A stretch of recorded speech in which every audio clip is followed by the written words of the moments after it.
الحمدللہ مسلسل 3 جمعہ ہم نے فضائل جمعہ پر خطاب سماعت کرنے کی سعادت حاصل کی، اور میں دیکھ بھی رہا ہوں الحمدللہ بہت سارے احباب اول وقت میں مسجد میں تشریف لا کر اپنے اپنے صفوں کو درست کر چکے ہیں۔ اللہ تعالیٰ ہم تمام کے آنے کو قبول کرے اور ہمارے اندر ذوق ایک جذبہ پیدا ہوا ہے، مرتے دم تک، آخری سانس تک، دم آخر تک اس جذبے کو سلامت کی، اور ہمارے آنے والی نسلوں کو بھی اول وقت میں جمعہ میں تشریف لانے کی سعادتیں عطا کرے، آمین۔ آج کا میرا ٹاپک ہے وضو کے فضائل، صرف قرآن صرف احادیث، ادھر ادھر کہیں نہیں جاؤں گا انشاءاللہ۔ قرآن پاک میں وضو کا حکم دیا گیا، اور وضو کے فضائل بھی جب ہم سنیں گے اور جانیں گے تو انشاءاللہ تعالیٰ صرف نماز کے لیے وضو نہیں بلکہ ہمیشہ ہمیشہ ہم باوضو رہنا پسند کریں۔ اگر وضو ٹوٹ گیا فوراً وضو بنانے کے عادی بن جائیں گے انشاءاللہ تعالیٰ۔ اول تا آخر اس بیان کو سننے کی سعادتیں حاصل کریں۔ قرآن مقدس سورۃ المائدہ پارہ نمبر 6 آیت نمبر 6 اللہ رب العزت اپنے مقدس بابرکت پاکیزہ کلام میں ارشاد فرماتا ہے، یا ایھا الذین آمنوا اذا قمتم الی الصلاۃ فاغسلوا وجوہکم وایدیکم الی المرافق وامسحوا برؤوسکم وارجلکم الی الکعبین۔ اللہ رب العزت اپنے مقدس کلام میں ارشاد فرماتا ہے، یا ایھا الذین آمنوا اذا قمتم الی الصلاۃ، اے ایمان والوں جب نماز کے لیے کھڑے ہونا چاہو، اے ایمان والوں جب نماز کے لیے کھڑے ہونا چاہو تو کیا کرو؟ فاغسلوا وجوہکم، تم اپنے منہ کو دھو، اپنے چہرے کو دھو۔ فاغسلوا وجوہکم وایدیکم الی المرافق، اپنے دونوں ہاتھوں کو کہنیوں تک دھو، کہنیوں تک ہاتھوں کو دھو۔ وامسحوا برؤوسکم، اور اپنے سر کا مسح کرو۔ وارجلکم الی الکعبین، اور دونوں پاؤں کو گھٹوں تک دھو۔ 4 چیزیں یہاں پر بتائی گئی۔ پہلا کیا تھا؟ پہلا دھونا، پھر دوسرا کیا؟ دونوں ہاتھ کہنیوں تک دھلنا، تیسرا سر کا مسح کرنا، چوتھا دونوں پیر ٹخنوں سمیت دھونا۔ یہ 4 چیزیں قرآن میں اللہ نے کہا، اس لیے فرائض وضو بھی 4 ہیں۔ کوئی آپ سے پوچھے وضو میں کتنے فرض ہیں، فرائض وضو کتنے ہیں، تو ہم کہیں فرائض وضو 4 ہیں۔ پہلا فرض ہے چہرہ دھونا، پیشانی کے بال اٹھنے کی جگہ سے پوری کے نیچے تک، ایک کان کلو سے دوسرے کان کلو تک پورا سارا چہرہ دھونا فرض ہے۔ دوسرا فرض ہے دونوں ہاتھ کہنیوں سمیت دھونا، اس طرح دھونا کہ ایک بال کے برابر بھی سوکھا نہ رہے۔ تیسرا فرض چوتھائی سر کا مسح کرنا، اور چوتھا فرض دونوں پیر ٹخنوں سمیت دھونا۔ یہ فرض ہے، یہ فرض ہے۔ وضو میں سنتیں بھی ہیں۔ اب تفسیر خزائن الاقوام جب ہم کھولیں گے تو معلوم ہوگا کہ ہم وضو ہر نماز کے لیے کریں گے یا صرف ایک وضو سے ہر نماز ادا کر سکتے ہیں۔ ہماری عادت کیا ہے؟ ہم جمعہ کے لیے آئے، اب ہم تمام کا وضو ہے، ہم اسی وضو سے سنت بھی ادا کریں گے، اسی وضو سے ہم فرض بھی ادا کریں گے، اسی وضو سے پھر سنت، پھر سنت، پھر اس کے بعد نفل ادا کریں۔ 5 نمازوں میں ہماری عادت یہی ہوتی ہے کہ ہم وضو کرتے ہیں، اس کے بعد جتنی بھی نمازیں ہوتی ہیں ان نمازوں کو ایک ہی وضو سے کرتے ہیں۔ لیکن حضور رحمت للعالمین صلی اللہ علیہ وسلم اور آپ کے صحابہ کی عادت کریمہ کیا تھی؟ تفسیر خزائن الاقوام میں بتایا گیا، حضور صلی اللہ علیہ وسلم اور آپ کے صحابہ کی، آپ کے اصحاب کی عادت یہ تھی کہ آپ ہر نماز کے لیے وضو کیا کرتے تھے، ہر نماز کے لیے وضو کیا کرتے تھے۔ سنت ہو تو سنت کے لیے وضو کر کے نماز ادا کیا کرتے، فرض ہو تو پہلے وضو کرتے بعد میں فرض ادا کرتے، واجب ہو پہلے وضو کرتے بعد میں واجب نماز ادا کرتے۔ حالانکہ مسئلہ یہ بھی آیا ہے، کوئی کسی کا ایک ہی وضو ہے، اب اسی وضو سے آپ ہم سنت پڑھ سکتے ہیں، فرض پڑھ سکتے ہیں، واجب پڑھ سکتے ہیں، کوئی پریشانی نہیں ہے۔ لیکن سب سے بہتر وضو کرنا زیادہ برکت و ثواب کا معجب ہے۔ سب سے بہتر بتایا گیا کہ ہر نماز کے لیے جدا گانا وضو کرنا یہ زیادہ برکت و ثواب کا معجب ہے۔ حضور کے زمانے میں معمول کیا تھا؟ کیا ہر نماز کے لیے یہ وضو کرتے تھے یا ایک ہی وضو سے ہر نماز ادا کرتے؟ تو بعض مفسرین کا قول ہے کہ ابتدائی اسلام میں ہر نماز کے لیے جدا گانا وضو کرنا فرض تھا، بعد میں یہ حکم منسوخ کر دیا گیا۔ تو بتایا گیا، بعض مفسرین کا قول نقل کرتے ہوئے کہتے ہیں ابتدائی اسلام میں جب اسلام شروعاتی طور پر ابھر رہا تھا، اسلام شروعاتی طور پر چل رہا تھا، ایسے وقت میں ہر نماز کے لیے وضو کرنا فرض تھا، بعد میں یہ منسوخ کر دیا گیا۔ ایک ہی وضو سے فرائض و نوافل سب کا ادا کرنا جائز ہوا، حکم نافذ تھا، بعد میں منسوخ ہوا۔ منسوخ ہونے کے بعد ایک ہی وضو سے ہم سنت بھی پڑھ سکتے ہیں، فرض بھی پڑھ سکتے ہیں، واجب بھی ادا کر سکتے ہیں۔ سبحان اللہ، جب ہمارے اندر وضو ہوگا تو ہم نمازیں صحیح سے ادا کر سکتے ہیں، اور جب وضو نہیں تو نماز پڑھ ہی نہیں سکتے۔ اگر کسی کا وضو نہیں، قرآن پاک کو چھو نہیں سکتے۔ اگر وضو نہیں تو مسجد میں داخل ہونے سے بھی منع کیا گیا ہے، مکہ معظمہ میں داخل ہونے سے منع کیا گیا ہے، اس لیے کہ وضو ضروری ہے۔ وضو ہے تو انسان نماز پڑھ سکتا ہے، وضو ہے تو قرآن کو اپنے ہاتھوں سے چھو سکتا ہے۔ اگر وضو نہیں تو آپ نہ تو قرآن کو چھو سکتے ہیں، نہ تو آپ مسجد کے اندر داخل ہو سکتے ہیں۔ وضو کرنا ضروری ہے، نماز کے لیے بھی اور قرآن کو چھونے کے لیے بھی ضروری ہے۔ وضو کرنے سے کتنے فائدے ہیں؟ بہت سارے فائدے ہیں، جو بھی کہہ رہا ہوں تمام احادیث سے میں نے اخذ کیا ہے۔ میں بارہا کہتا ہوں، میں جو بھی کہتا ہوں قرآن میں دیکھتا ہوں، اس کی تفسیر کو پڑھنے کی کوشش کرتا ہوں، سمجھنے کی کوشش کرتا ہوں۔ حدیث بخاری مسلم سیاہ ستہ سے پڑھنا، اس کو سمجھنے کی کوشش کرتا ہوں، پھر اس کے بعد آپ کے سامنے پیش کرتا ہوں۔ جو باوضو رہتے ہیں سنیں، اور جو باوضو نہیں رہتے وہ بھی سنیں کہ وضو سے رہنے سے ہمارے لیے کیا فائدے ہیں۔ انشاءاللہ تعالی اگر یہ باتیں دل کی گہرائیوں میں اتر گئی آپ کے تو یقیناً انشاءاللہ صبح قیامت تک ہماری آل و اولاد بھی انشاءاللہ تعالی اس پر قائم رہے گی۔ اللہ سلامت رکھے، دم آخر تک ہمیں بھی عمل کی توفیق دے، اور دعا بھی یہ کرے کہ اللہ آنے والی نسلوں کو بھی ان مسائل سے آشنا کر کے پابند بنا دے۔ وضو سے رہنے سے کیا برکتیں ہیں؟ بروز قیامت آثار وضو سے ان کے اعضاء روشن ہوں گے، آثار وضو سے اعضاء روشن ہوں گے باوضو رہنے سے۔ وضو کرنے سے چہرہ، ہاتھ، پیر، یہاں تک کہ ناخنوں کے درمیان میں جو جگہ رہتی ہے وہاں سے بھی پانی کا قطرہ گزرتا ہے، اس کے گناہ جھڑ جاتے ہیں۔ پھر بہترین وضو شیطان کو بھگا دیتا ہے، جو انسان باوضو رہتا ہے شیطان اس سے دور ہوتا ہے۔ اور بہترین وضو کے بعد نماز ادا کرے تو اس کے گناہ بخش دیے جاتے ہیں۔ اور بتایا گیا حضور صلی اللہ علیہ وسلم نے سخت سردی کے موسم میں کامل وضو کا حکم فرمایا، اس لیے کہ سخت سردی کے موسم میں کوئی کامل مکمل وضو کرتا ہے، اللہ تبارک و تعالی اس کے لیے دوگنا ثواب عطا کرتا ہے۔ اور حضور نے ارشاد فرمایا، صحیح مسلم کی حدیث ہے، جو شخص وضو پر وضو کرتا ہے، آپ کا وضو ہے پھر بھی آپ نے وضو پہ وضو کیا تو اس کے لیے کیا ثواب ہے؟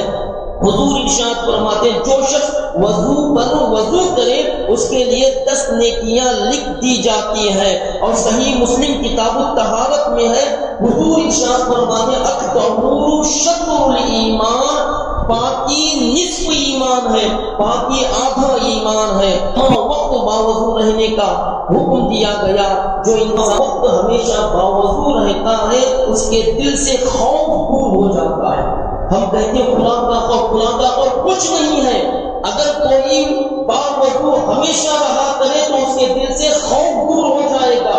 اگر کسی کے دل میں خوف پیدا ہوتا ہو تو آپ انشاءاللہ اس عمل کو اپنی زندگی کا ایک اہم رکن بنا لیں اور یہ سوچیں کہ میں ہمیشہ باوضو رہوں گا۔ انشاءاللہ باوضو رہنے کی برکت سے دل سے خوف دور ہو جائے گا۔ یہاں تک کہ کتابوں میں لکھا گیا ہے وضو کی حالت میں موت آ جائے تو شہادت کا درجہ حاصل ہوتا ہے، اور ہر وقت باوضو رہنا بڑی فضیلت و برکت کا باعث ہے۔ اور صحیح مسلم میں ہے اچھی طرح وضو کرنے کے بعد یہ کلمات پڑھے۔ جو انسان اچھی طریقے سے وضو کیا پھر اس کے بعد اپنی انگلی کو آسمان کی طرف اٹھا کر کہا اشہد ان لا الہ الا اللہ واشہد ان محمدا عبدہ ورسولہ، تو ایسا شخص کے لیے جنت کے 8 دروازے کھول دیے جاتے ہیں۔ سبحان اللہ۔ جو انسان وضو کرتا ہے وضو سے فارغ ہونے کے بعد اشہد ان لا الہ الا اللہ واشہد ان محمدا عبدہ ورسولہ کہتا ہے، ایسے شخص کے لیے جنت کے 8 دروازے کھول دیے جاتے ہیں۔ جب 8 دروازے کھول دیے گئے، جس دروازے سے چاہے وہ داخل ہو سکتا ہے۔ سبحان اللہ۔ مسلم شریف کتاب الطہارت آپ دیکھ سکتے ہیں، اس کو ہم نے سنا کہ وضو سے کیا فائدہ ہے۔ اب پھر سنیں وضو میں ہم کتنی مرتبہ وضو کو دھوتے ہیں، کتنی مرتبہ اپنے وضو کو دھوتے ہیں؟ 3 مرتبہ دھوتے ہیں، چہرہ 3 مرتبہ، دونوں ہاتھ 3 مرتبہ، پیر 3 مرتبہ۔ کیوں ایسا کرتے ہیں؟ اور ایک مرتبہ دھلنے سے کافی نہیں محترم سامعین، یقیناً ایک مرتبہ ہر عضو کو دھلنا یہ فرض ہے، 3 مرتبہ عضو کو دھلنا یہ سنت ہے۔ 3 سے زائد مرتبہ ٹھنڈک پہنچانے کے لیے پانی بہہ رہا ہے، بہایا جا رہا ہے تو یہ اسراف ہے۔ حضرت امام بخاری رضی اللہ تعالیٰ عنہ صحیح بخاری جلد اول کتاب الوضو میں ایک حدیث پاک نقل کرنے کے بعد امام بخاری کہتے ہیں کہ رسول اللہ صلی اللہ علیہ وسلم نے بیان فرما دیا کہ بار اعضاء دھلنا یہ فرض ہے۔ امام بخاری کہتے ہیں کہ وضو میں ہر ایک عضو کو 1 مرتبہ دھلنا یہ فرض ہے۔ آپ نے 2 اور 3 بار بھی دھلا ہے تو اس سے پتہ چلا کہ عضو کو 3 مرتبہ دھلنا یہ سنت ہے۔ امام بخاری ایک حدیث پاک کو نقل کرتے ہوئے آخر میں کہتے ہیں حضور صلی اللہ علیہ وسلم نے بیان جو فرمایا ہے کہ وضو میں ہر ایک عضو کو 1 دفعہ دھلنا یہ فرض ہے۔ حضور صلی اللہ علیہ وسلم نے 2 3 دفعہ بھی 1 عضو کو دھلا تو اس سے معلوم ہوا 3 مرتبہ دھلنا یہ سنت ہے۔ اسی لیے ہم 3 مرتبہ اعضائے وضو دھلتے ہیں۔ اسی لیے علماء نے بتایا کہ 3 مرتبہ ہر عضو کو دھلا جائے، اس لیے کہ 4تھی 5ویں مرتبہ ٹھنڈک پہنچانے کے لیے گرمیوں میں کیا ہوتا ہے، انسان زیادہ تر گرمی میں چہرہ سوکھ جاتا، ہاتھ سوکھ جاتے ہیں، جیسے ٹھنڈا پانی لگتا ہے تو اچھا لگتا ہے۔ اب اس ٹھنڈک کو پہنچانے کے لیے 5 6 مرتبہ چہرہ دھل رہا ہے تو کہتے ہیں یہ اسراف میں داخل ہے، اسراف میں داخل ہے۔ اب محترم سامعین، وضو کرتے وقت 3 دفعہ اعضائے وضو کو دھلنا اب کہاں سے ثابت ہے؟ کیا کسی صحابی نے 3 دفعہ اعضائے وضو کو دھلا یا نہیں؟ پھر سے اگر دیکھنے والے مسلم شریف جلد اول کتاب الطہارت کھول سکتے ہیں، اور صحیح بخاری کتاب الوضو آپ کھول کے دیکھ سکتے ہیں۔ میں نے اس کو دیکھا، پڑھا اور آپ کے سامنے اس کو پیش کر رہا۔ حدیث پاک ہے اخبرہ ان عمران مولا عثمان بن عفان رضی اللہ تعالی عنہ دعا بوضوء فتوضأ فغسل كفيه 3 مرات ثم مضمض وغسل كفيه 3 مرات ثم مضمض واستنشر ثم غسل وجهه 3 مرات ثم غسل يده اليمنى إلى المرفق 3 مرات ثم غسل يده اليسرى مثل ذلك مسح رأسه ثم غسل رجله اليمنى إلى الكعبين۔ ثلاث مرات ثم غسل اليسرى مثل ذلك ثم قال رأيت رسول الله صلى الله عليه وسلم توضأ نحو وضوئي هذا۔ حضرت عثمان ابن عفان رضی اللہ تعالی عنہ کے ساتھ کردہ غلام حمران یہ بیان کرتے ہیں کہ ایک مرتبہ حضرت عثمان غنی نے مجھے حکم دیا کہ وضو کے لیے پانی لاؤ۔ میں وضو کے لیے پانی لایا، میں نے دیکھا حضرت عثمان غنی رضی اللہ تعالی عنہ نے اپنے دونوں ہاتھوں کو 3 دفعہ دھوتے ہیں، پھر اس کے بعد کلی کرتے ہیں، پھر اس کے بعد ناک میں نہیں چڑھاتے ہیں۔ پھر میں نے دیکھا حضرت عثمان غنی رضی اللہ تعالی عنہ نے اپنے بائیں ہاتھ کو 3 مرتبہ دھلتے ہیں، پھر اس کے بعد بائیں ہاتھ کو 3 مرتبہ دھلتے ہیں۔ پھر کہتے ہیں میں نے دیکھا حضرت عثمان غنی کو، حضرت عثمان غنی نے 3 مرتبہ پیر سیدھا پیر بایاں پیر 3 مرتبہ دھلتے ہیں اور بایاں پیر 3 مرتبہ دھلتے ہیں۔ اب جب وضو فرما چکے ٹخنوں تک 3 مرتبہ دھویا، بایاں پاؤں اسی طرح دھویا، اور پھر حضرت عثمان غنی ارشاد فرماتے ہیں جس طرح میں نے وضو کیا ہے میں نے اسی طرح رسول اللہ صلی اللہ علیہ وسلم کو وضو کرتے ہوئے دیکھا ہے۔ حضرت عثمان غنی کہتے ہیں جس طرح میں نے آج وضو کیا ہے، جس طرح آپ لوگوں نے وضو کرتے ہوئے مجھے دیکھا ہے، یہ میں نے اپنی جانب سے وضو کا طریقہ نہیں بنایا، بلکہ میں نے حضور کو اپنی آنکھوں سے وضو کرتا ہوا دیکھا۔ جیسے جیسے رسول نے وضو کیا اسی طرح میں نے بھی وضو کیا ہے۔ سبحان اللہ۔ مسلم شریف، میں نے کہا بخاری شریف کی حدیث پاک ہے۔ پھر ایک مرتبہ حضرت عثمان غنی ہی کہتے ہیں، ایک مرتبہ حضرت عثمان غنی رضی اللہ تعالیٰ عنہ وضو فرما چکے، وضو کرنے کے بعد ارشاد فرماتے ہیں جس طرح میں نے وضو کیا ہے، جس طرح میں نے وضو کیا ہے، اور جو شخص اسی طرح وضو کرے پھر کھڑے ہو کر نفل نماز ادا کرے، یعنی تحیۃ الوضو نماز ادا کرے، اور اس نماز کے دوران اپنے خیالات میں گم نہ ہو جائے، تو ایسے شخص کے سابقہ تمام گناہ بخش دیے جائیں گے، تو ایسے شخص کے سابقہ تمام گناہ بخش دیے جائیں گے۔ سبحان اللہ۔ معلوم ہوا جو انسان وضو کرتا ہے پھر اس کے بعد نماز تحیۃ الوضو ادا کرتا ہے، اور نماز کے دوران کہیں اس کا خیال ادھر ادھر نہیں بھٹکتا، پھر اس کے بعد نماز ادا کرتا ہے تو اللہ رب العزت اس کے سابقہ گناہوں کو معاف کرتا ہے۔ مسلم شریف جلد اول کتاب الطہارہ، بخاری شریف کتاب الوضو آپ کھول کر دیکھ سکتے ہیں۔ اب محترم سامعین، وقت ہے الحمدللہ، ہم وضو کرتے ہیں، بار بار کرتے ہیں، یہ ہاتھ بار بار ہمارا بھیگتا ہے، چہرہ بار بار بھیگتا ہے وضو کے دوران، پیر ہم دھلتے ہیں۔ وضو کرنے سے ہمارے لیے کیا فائدہ ہے؟ وضو کرنے سے ہمارے لیے کیا فائدہ ہے؟ انشاءاللہ تعالی ہم جب اس حدیث کو بھی سنیں گے دل باغ باغ ہوگا ہی، اس کے ساتھ ساتھ انشاءاللہ ہمیشہ ہمیشہ وضو کے پابند ہو جائیں گے۔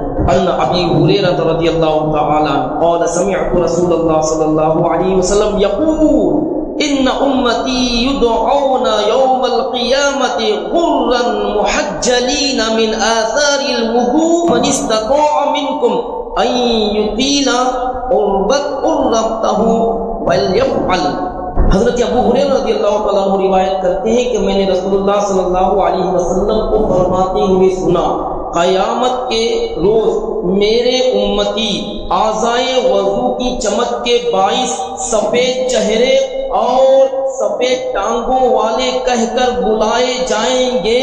حضور ارشاد فرماتے ہیں جو تم میں سے اپنی چمک کو بڑھانے کی طاقت رکھتا ہو تو وہ ایسا کرے۔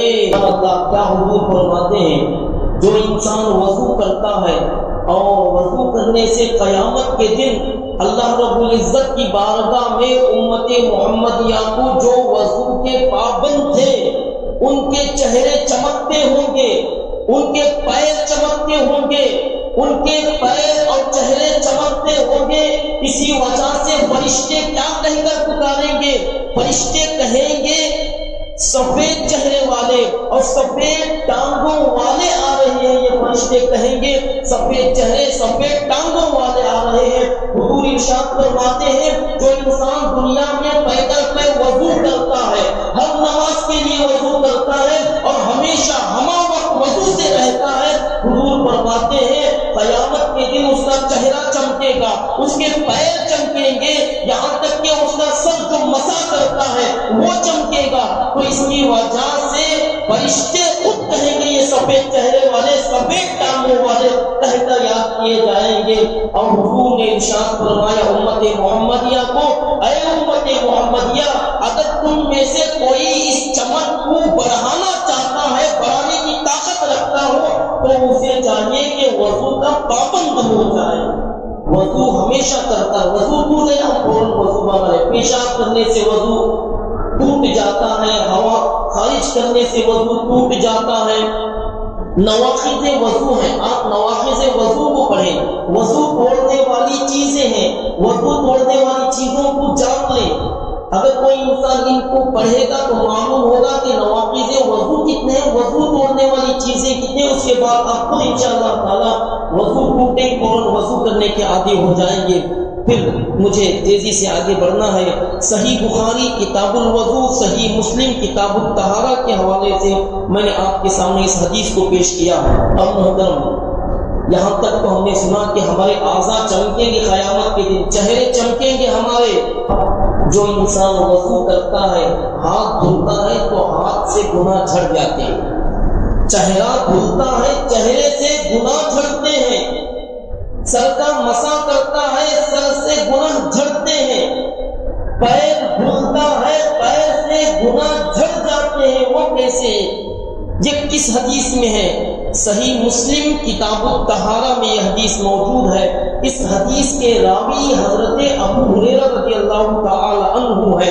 حضرت ابو ہریرہ روایت کرتے ہیں کہ میں نے نبی کریم صلی اللہ علیہ وسلم کو ارشاد فرماتے ہوئے سنا جب کوئی مسلمان وضو کرتا ہے اور چہرہ دھوتا ہے تو اس کے چہرے سے وہ تمام گناہ نکل جاتے ہیں جو اس نے نظر سے دیکھ کر کیے تھے، یہ گناہ جو اس نے کیا ہے وہ گناہ جھڑ جاتے ہیں۔ پھر حضور ارشاد فرماتے ہیں جو انسان ہاتھ دھلتا ہے ہاتھ کے گناہ دھل جاتے ہیں، جس طریقے سے اس نے ہاتھ سے کچھ گناہ کیا ہے تو قطرے کے ذریعے سے، ایک روایت کے مطابق وضو کے قطرے کے مطابق یا اس کے ذریعے سے گناہ دھل جاتے ہیں، اس کے بعد قطرے کے ذریعے گناہ دھل جاتے ہیں۔ پھر حضور ارشاد فرماتے ہیں جس کی طرف اس نے ہاتھ بڑھایا تھا اور وہ جو پاؤں اس کے گناہ دھلتے ہیں، اور جب وہ پاؤں دھوتا ہے تو پاؤں کے ذریعے یا پانی کے آخری خطرے کے پانی کے ذریعے یا پانی کے آخری خطرے کے ذریعے اس کے پاؤں سے وہ تمام گناہ نکل جاتے ہیں جس کی طرف سے وہ پاؤں کے ذریعے چل کر گیا تھا۔ یہاں تک کہ حضور ارشاد فرماتے ہیں جب انسان مکمل وضو کر چکا، مکمل وضو سے فارغ ہو گیا، چہرہ دھلا، چہرے کے گناہ گر گئے، ہاتھ دھلتا ہے ہاتھ کے گناہ جھڑ گئے، پیر دھلا تو پیر سے گناہ جھڑ گئے، جب حضور ارشاد فرماتے ہیں جب مکمل طور پر وضو کر چکا تو وہ شخص گناہوں سے مکمل طور پر پاک و صاف ہو جاتا ہے۔ سبحان اللہ، جو انسان وضو کرتا ہے مکمل طور پر وہ گناہوں سے بھی پاک و صاف ہو جاتا ہے۔ اب صحیح مسلم ہی میں اسی حدیث کے نیچے حضرت عثمان غنی رضی اللہ تعالی عنہ کی بھی روایت موجود ہے۔ حضور صلی اللہ علیہ وسلم نے ارشاد فرمایا جو شخص اچھی طرح سے وضو کرے تو اس کے جسم سے یہاں تک کہ ناخنوں کے نیچے سے گناہ نکل جاتے ہیں۔ سبحان اللہ، حضور ارشاد فرماتے ہیں وضو کرنے سے ہاتھ سے پیر سے چہرے سے گناہ تو دھلتے ہیں، انسان گناہوں سے پاک و صاف تو ہوتا ہی ہے، لیکن عثمان غنی جو روایت کر رہے ہیں کہتے ہیں حضور نے ارشاد فرمایا جو انسان مکمل طور پر وضو کرتا ہے اس کے جسم سے یہاں تک کہ ناخنوں کے نیچے سے اس کے گناہ جھڑ جاتے ہیں۔ سبحان اللہ، تو وضو کرنے سے گناہ بھی اس کے مٹتے ہیں، تو انسان گناہوں سے بھی پاک و صاف ہوتا ہے۔ اب حدیث پاک پھر سے سنیں، ہم وضو کرتے ہیں ہمارے نبی حضور رحمت للعالمین صلی اللہ علیہ وسلم ہمیں کیسے پہچانے، یہ حدیث پاک بھی ہمارے ذہنوں میں سمانے والی حدیث پاک ہے۔ ہر حدیث، ہر قرآن کی آیت کو ہمیں اپنے ذہنوں میں جگہ دینا ہے، عمل کی طرف راغب ہونا ہے۔ اتنی پیاری حدیث پاک جب ہم سنیں گے تو ایمان تازہ ہو جائے گا اور حضور سے عشق بھی بڑھ جائے گا، حضور سے محبت بھی اور بڑھے گی۔ ہم دنیا میں حضور صلی اللہ علیہ وسلم پر درود و سلام پڑھتے ہیں، کوئی پوچھے کیا حضور ہمیں قیامت کے دن پہچانیں گے، تو ہم کیا کہیں گے؟ ہاں حضور ہمیں قیامت کے دن پہچانیں گے۔ اب سنیں حضور ہمیں قیامت کے دن کیسے پہچانیں گے؟ اگر ہم اور آپ چاہتے ہیں کہ حضور ہمیں قیامت کے دن پہچانے، اللہ کے رسول ہمیں پہچانے کہ یہ امتی ہے میرا، تو کیا کریں ہم؟ اس کو بھی حدیث پاک میں بیان کیا گیا، یہ بھی صحیح مسلم کتاب الطہارہ جلد اول میں یہ حدیث پاک موجود ہے۔ حضرت ابو ہریرہ رضی اللہ تعالیٰ عنہ روایت کرتے ہیں، حضور رحمت للعالمین صلی اللہ علیہ وسلم قبرستان میں تشریف لے گئے اور یہ دعا پڑھتے ہیں، السلام علیکم دار قوم مؤمنین وإنا ان شاء اللہ بکم لاحقون۔ حضور ارشاد فرماتے ہیں، قوم مؤمنین کے گھر میں رہنے والوں تم پر سلامتی نازل ہو، اگر اللہ نے چاہا تو ہم ان قریب تمہیں آ ملیں گے۔ اب حضور ارشاد فرماتے ہیں، کیا فرماتے ہیں؟ فرمایا میری خواہش تھی کہ ہم اپنے دینی بھائیوں کو دیکھیں۔ اب حاضرین میں اسے سوال کیا گیا، یا رسول اللہ صلی اللہ علیہ وسلم کیا ہم آپ کے دینی بھائی نہیں ہیں؟ تو حضور رحمت للعالمین صلی اللہ علیہ وسلم نے ارشاد فرمایا کہ آپ تمام میرے صحابہ ہو۔ حضور نے ارشاد فرمایا تم میرے صحابہ ہو۔ پھر حاضرین نے عرض کیا، یا رسول اللہ آپ کے بھائی کون ہیں؟ سنیں حضور نے کیا کہا۔ حاضرین نے عرض کیا آپ کے بھائی کون ہیں؟ تو حضور نے ارشاد فرمایا قیامت تک پیدا ہونے والا ہر امت محمدیہ میرے بعد یہ میرا بھائی ہے۔ حضور ارشاد فرماتے ہیں بھائی وہ ہوں گے جو ابھی پیدا ہی نہیں ہوئے ہیں۔ حاضرین نے عرض کیا آپ کی امت کے افراد ابھی پیدا بھی نہیں ہوئے ہیں، تو قیامت کے دن آپ انہیں کیسے پہچانیں گے؟ یا رسول اللہ آپ کو یہ کہہ رہے ہیں کہ ابھی میرے بھائی پیدا نہیں ہوئے ہیں دینی بھائی، تو آپ کیسے پہچانیں گے قیامت کے دن؟ اس لیے کہ آپ کے وصال کے بعد صبح قیامت تک آپ ہی کے امتی پیدا ہوں گے، آپ ہی آخری نبی ہیں، اور سارے دنیا قیامت تک پیدا ہونے والے انسان آپ ہی کے امتی ہوں گے۔ آپ کے درمیان کوئی نبی اب پیدا ہو ہی نہیں سکتا، اس لیے کہ آپ ہی آخری نبی ہیں۔ یا رسول اللہ قیامت کے دن آپ ان امتیوں کو کیسے پہچانیں گے؟ تب حضور نے ارشاد فرمایا خیال میں اگر کسی شخص کے گھوڑے کے جسم پر سفید نشان ہو، یعنی اس کے ماتھے اور پاؤں پر سفید نشانات ہو، عرب میں ایسے نشانات والے گھوڑوں کی بڑی قیمت ہے۔ حضور ارشاد فرماتے ہیں تمہارے خیال میں اگر کسی شخص کے گھوڑے کے جسم پر سفید نشانات ہو اور پھر وہ گھوڑا دوسرے عام سیاہ گھوڑوں میں مل جائے تو کیا وہ شخص اپنے گھوڑے کو پہچان لے گا یا نہیں؟ حاضرین نے عرض کیا یا رسول اللہ صلی اللہ علیہ وسلم تمام سیاہ گھوڑوں میں اگر یہ گھوڑا پہنچا تو یقیناً نشان والا گھوڑا پہچانا جائے گا۔ اب حضور صلی اللہ علیہ وسلم ارشاد فرماتے ہیں آپ نے فرمایا وہ لوگ یعنی میری امت کے وہ افراد جو میرے بعد پیدا ہوں گے، میرے بعد آنے والے ہیں، اور قیامت کے دن ایسی حالت میں آئیں گے کہ وضو کی برکت کی وجہ سے ان کے اعضائے وضو روشن اور چمکدار ہوں گے۔ پھر میں حضور ارشاد فرماتے میں حوض کوثر پر ان کا میزبان ہوں گا۔ سبحان اللہ۔ محترم سامعین، یہ حدیث پاک بیان کر رہی ہے کہ قیامت کے دن امتیوں کے جو وضو کرتا ہے، وضو کا پابند رہتا ہے، وضو ٹوٹے ہی فوراً وضو کرتا ہے، پیدل پہ وضو کرتا ہے، تازہ وضو کے ساتھ نمازیں ادا کرتا ہے، قیامت کے دن روشن ہوں گے اعضائے وضو حضور صلی اللہ علیہ وسلم ارشاد فرماتے ہیں اس روشن چہرے کی وجہ سے اور آزائے وضو کی چمک کی وجہ سے میں انہیں میزبانی کروں گا حوض کوثر پر. حضور ارشاد فرماتے ہیں حوض کوثر پر ان کا میں میزبان ہوں گا. سبحان اللہ. تو وضو کے عادی بن جائیں, ہمیشہ باوضو رہنے کی کوشش کریں. جو حدیث میں نے پیش کی ہے کسی کو دیکھنا ہے تو صحیح مسلم کتاب الطہارت کھول کر آپ دیکھ سکتے ہیں اور مطمئن ہو سکتے ہیں. مختصر انداز میں ہم نے یہاں تک مختصر خطاب